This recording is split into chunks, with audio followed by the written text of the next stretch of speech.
Hello, and welcome to another episode of the Imperfect Cheerleader Podcast. I am your host, Jasmine Neely, and I am a former NFL cheerleader.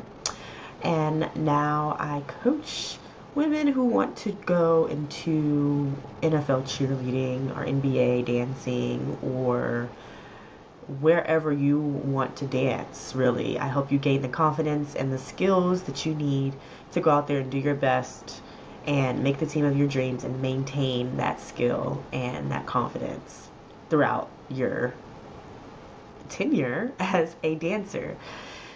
And I also just help with, on this podcast, The Imperfect Cheerleader, your life skills that will tie into being a dancer and those life skills that you need to be a professional cheerleader.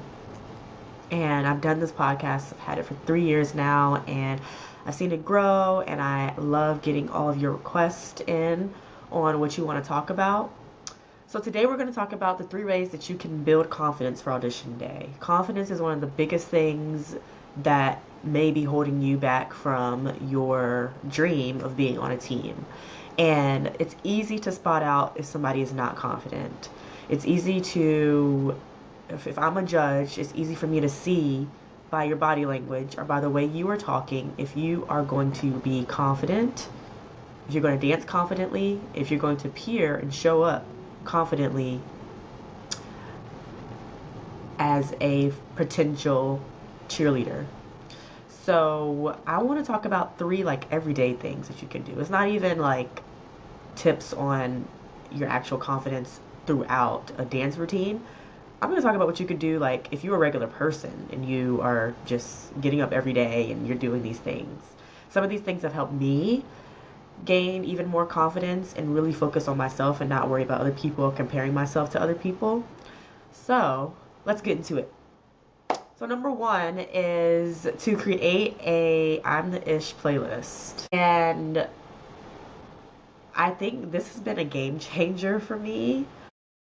I started doing this a couple years ago, or did it actually after a conversation with a friend, and he was basically like, you are the Ish, and you should really see that. And I, for some reason, was down and out, and I didn't really feel like the Ish at the moment, but I created this playlist. I have I'm Feeling Myself on there by Beyonce and Nicki Minaj. I have Conceited on there by Remy Ma. I have so many good songs that just uplift me and make me feel like I am a badass, because I am, and so are you, and you should feel like it.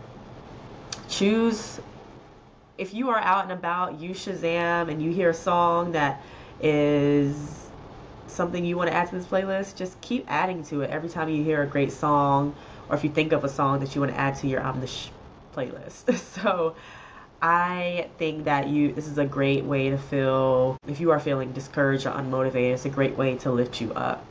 You can even put it on during a workout. It helps you get through your workout because it's naturally telling your brain, hey, I am the Ish. I can get through this workout. I can do hard things.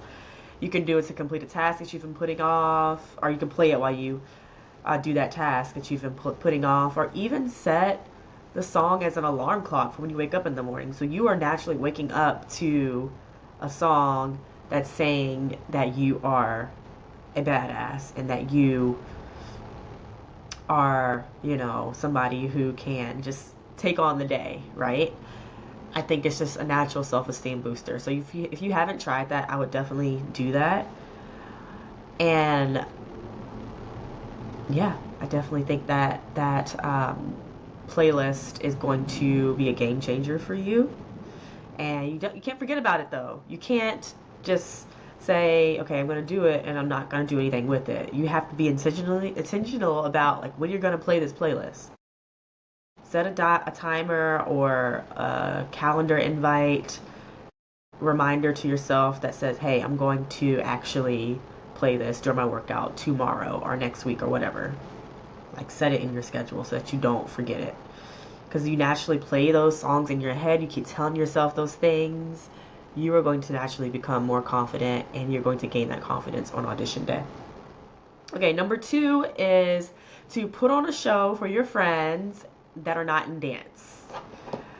So your friends, they love you and will cheer you on no matter what.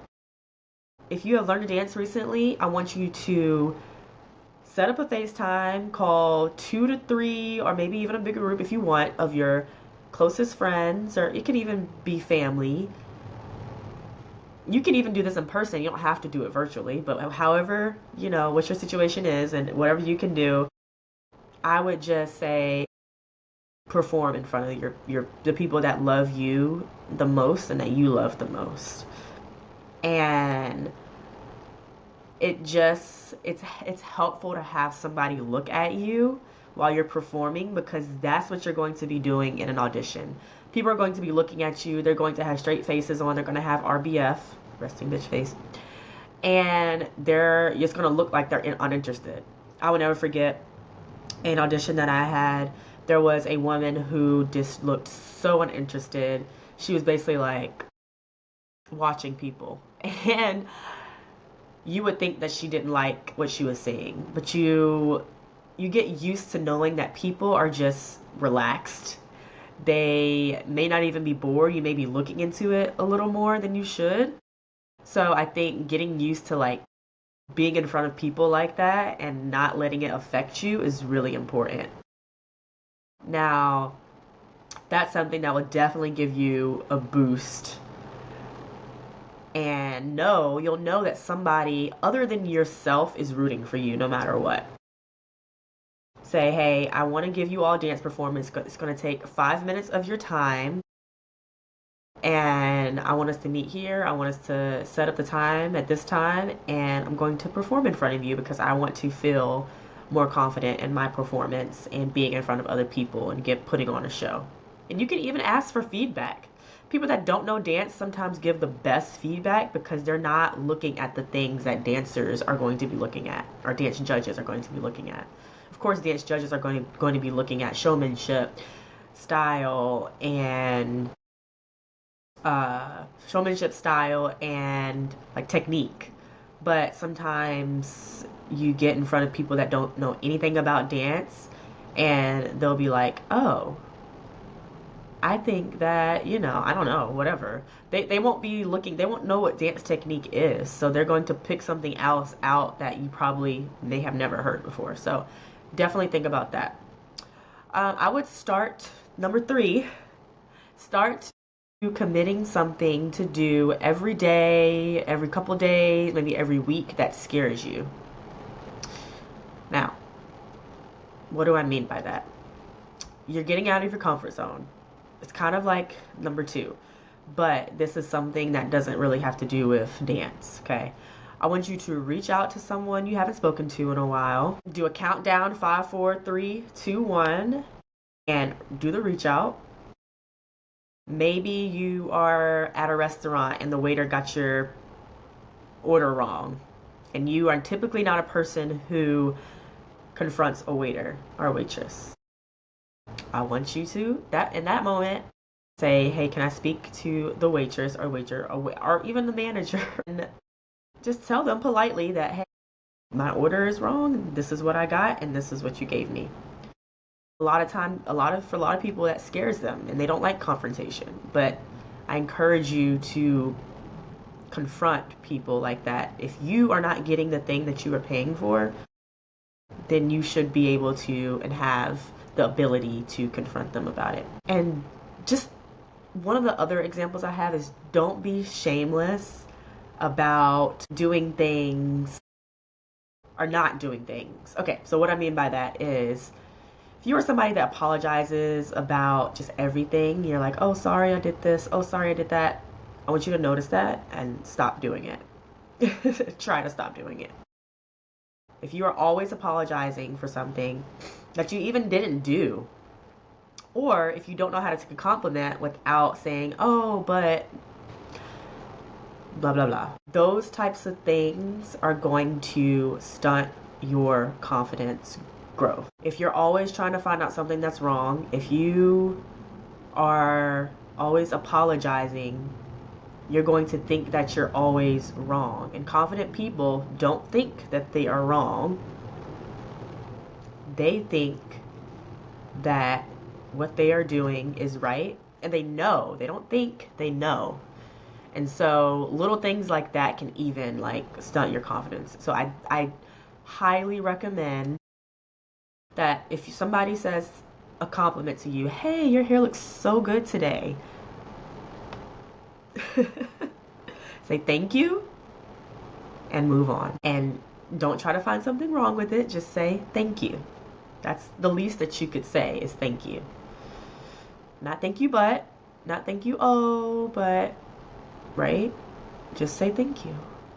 The more that you resist trying to come up with something that is on the other side of the but, or you're apologizing for something, then the stronger that you can become mentally, which translates to the physical. I always talk about how there is that mind and body connection within dance. And if you can do these things mentally throughout your day, throughout your week, leading up to your audition, leading up to your big moment on that stage, you are going to naturally know how to, one, take bigger risks, and then two, just become more confident in yourself that you can do things and get good results out of them, right? Because doing these things will only give you good results. Number one, creating that I'm the Ish playlist, you're naturally probably going to feel better, and that's a good result. Number two, dancing in front of your friends, one, you're going to get a good workout, and you're going to be moving your body, good result.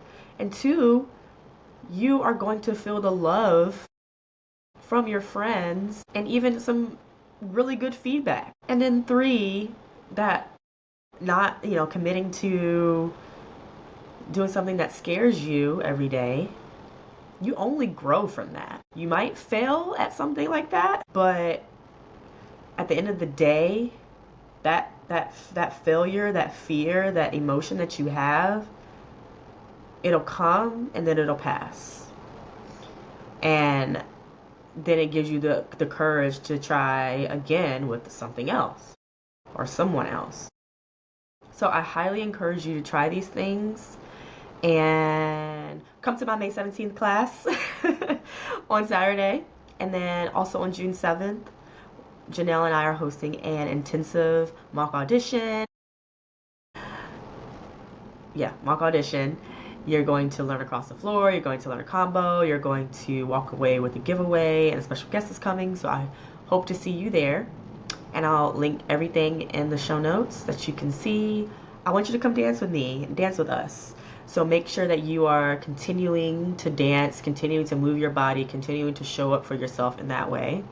And I can't wait to see you again on another episode of the Imperfect Cheerleader Podcast. Bye for now.